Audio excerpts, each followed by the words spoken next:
From Cebu City, may biyahe pa of almost 3 hours going to Badjan. So, daghami na agyan na canyoneering. Ipili na ako ni siya si GoPro. Pero usaro niyang reason nga, no? Kadaghanan ako nagyan kay dili madaghang tao. So, I'm assuming na sinindot sa service kadaghang magtao. So, una sa akong tingin ko dito kabisado sa lugar, pili ang daghang tao kay mas sinindot silang service.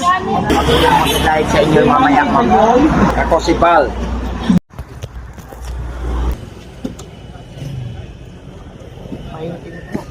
And please wear your helmet and life vest always. So, mo siya guys, before mag-zipline, naasa na ipatanaw na video, guideline kung saan yung hatong dire sa ano, Please mga remove do's your and don'ts, accessories which we remove and mga in case of emergency.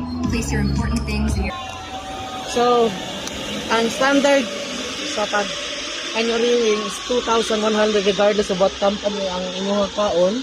Tapos may optional add-on 600 for the zipline, 1 kilometer na siya.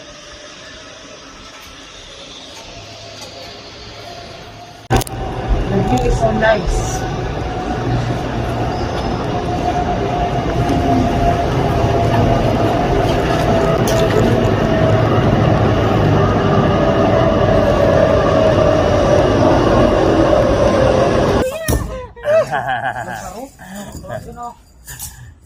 Enjoy the ride.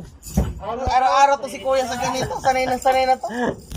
Di na to nakakarampan ng adrenaline rush. Gabay lang!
Tapos na kami mag-zipline. Start na talaga sa canyoneering. Pero in fairness sa Badjan, pinasemento nila ng kasada. Oo, hindi na masyadong pahirapan. Sabi kasi pag hindi ka daw nag-avail ng zipline, malayo-layo yung lalakarin mo. Pag nag-zipline ka, 1 to 5 minutes lang.